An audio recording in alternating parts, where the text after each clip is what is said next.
SPM Practice 5. Welcome to Teen Talk. Today we are discussing part-time jobs for secondary school students. In the studio with me is Ms. Farah, who manages a popular bookstore in town. Thank you for joining us, Ms. Farah. Thank you for inviting me. This is a topic I really enjoy because many of my weekend staff are teenagers. When people hear the words part-time job, they often think of extra pocket money.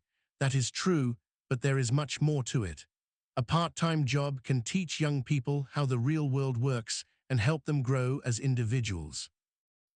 Some parents are worried that part-time jobs will affect their children's studies. Do you see this happening often? It can happen if there is no proper planning. I always remind students that school must come first. Before taking any job, they should look honestly at their timetable and energy levels. Can they still complete their homework and revision if they work on Friday nights or weekends? If the answer is no, then the job is not suitable.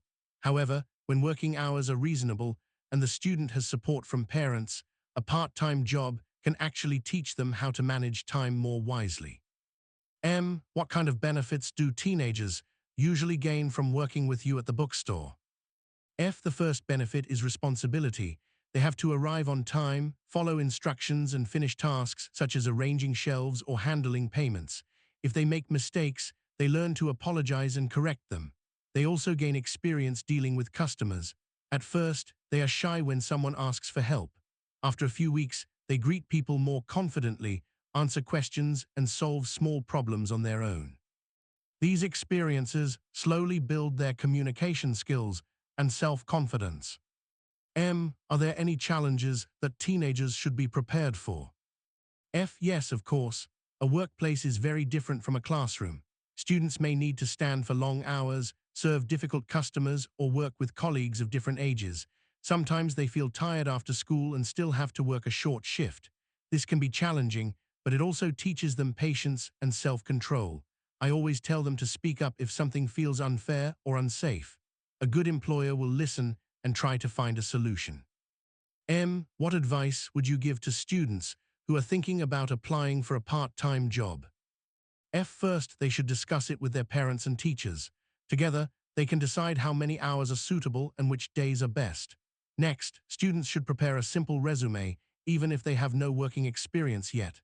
They can include their co-curricular activities, achievements, and skills, such as using computers or speaking more than one language.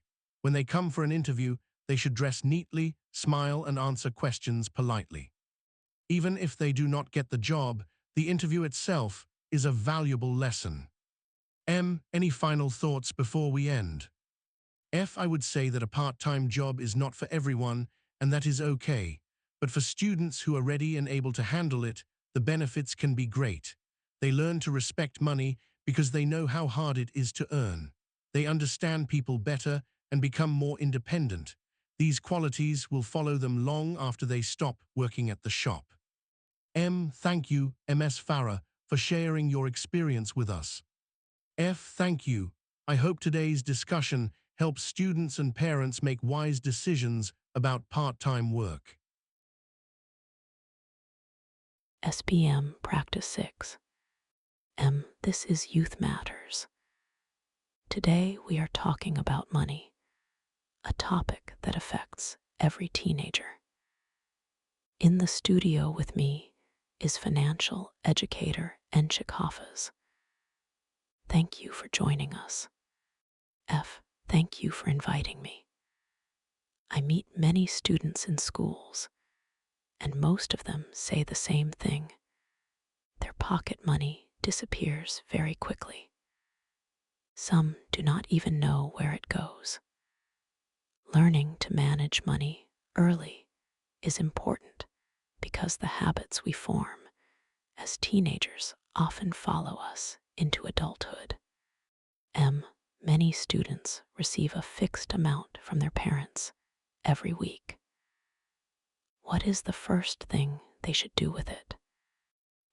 The first step is to make a simple plan, or what adults call a budget. Students can divide their money into different parts. One for daily spending at the canteen, one for transport, and another for savings. If they write this down in a notebook or on their phone, they can see clearly how much they have left. It may look like a small step, but it helps them avoid running out of money before the end of the week. Some teenagers say it is difficult to save because everything in the shops looks attractive. How can they deal with that? This is where self-control is needed. Before buying something, they should ask themselves, do I really need this? Or do I just want it now? Many young people make impulse purchases when they are bored or influenced by friends. Instead, they should think about their bigger plans, such as buying revision books, school equipment, or even saving for a future trip. When they focus on these goals, it becomes easier to walk away from things they do not truly need. What about using e-wallets and online shopping? Do these make it harder or easier to manage money? They can do both. Cashless payments are convenient, but they also make it easy to spend without noticing. I always advise students to record every transaction, even small ones, so they can review their spending at the end of the week. This habit shows them whether they are sticking to their budget or not. If they realize they are spending too much on snacks or games, they can adjust their behavior the following week. Some students borrow from friends when they run out of money.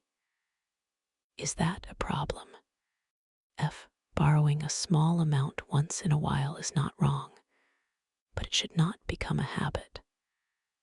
When students borrow and forget to pay back, friendships can be damaged.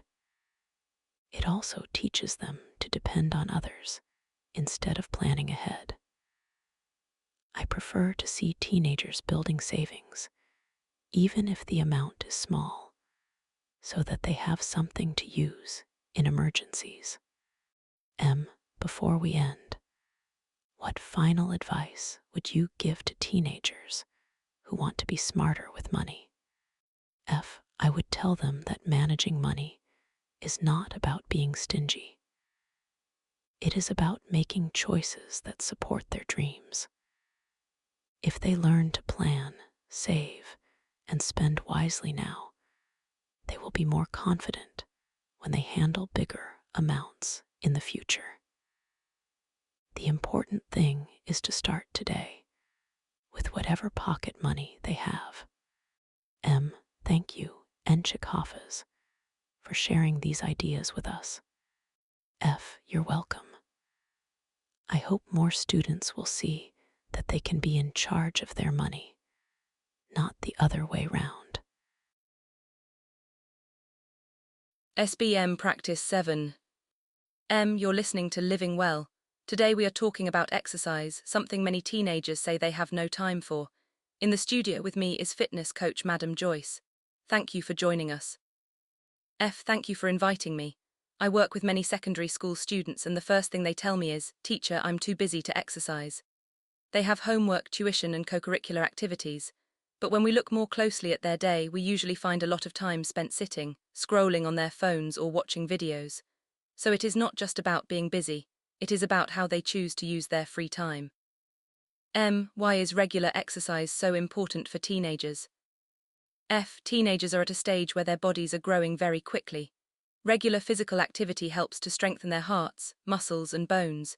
It also improves blood circulation and makes their lungs work more efficiently. Students who exercise often tell me they feel more energetic during lessons and do not get tired as easily. Exercise is also good for mental health. It releases chemicals in the brain that help reduce stress and improve mood, which is very helpful during exam season. Some students say they do not like sports because they are not good at them. What would you say to them? I always remind them that exercise is not only about winning medals. You do not have to be the best player on the court to enjoy moving your body. There are many different activities to try. jogging, cycling, brisk walking, dancing, or even simple workout videos at home. The key is to find something you enjoy so that you will keep doing it. When students stop comparing themselves with others and focus on their own progress, they become more confident. M. How much exercise should a teenager aim for in a week? F. Health experts usually recommend at least 60 minutes of moderate to vigorous activity most days of the week. That might sound like a lot, but it can be broken into smaller parts.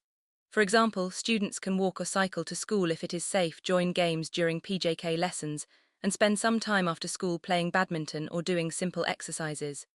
All these short sessions add up. What matters is consistency. M. Not every school has great facilities. What can students do if they do not have a field or court nearby? F. They can still be active. Many exercises require very little space or equipment. Skipping with a rope, doing squats, push-ups or sit-ups, and following exercise videos are all possible in a small area. Students can invite their siblings or neighbors to join them so that it feels more fun and less like a chore. Even choosing to use the stairs instead of the lift every day is a simple way to keep moving. M. Finally, how can parents support their children to build this habit? F. Parents play a big role. When families plan weekend activities like hiking, cycling, or playing simple games at the park, everyone benefits. Parents should also avoid using exercise as punishment. Instead of saying, "Run because you did something wrong," they can show that being active is a positive choice. It is also important not to tease teenagers about their bodies. Encouragement and understanding will motivate them to keep trying. M. Thank you, Madam Joyce, for these practical tips. F. Thank you. I hope more teenagers will realize that staying active today prepares their bodies and minds for a healthier future.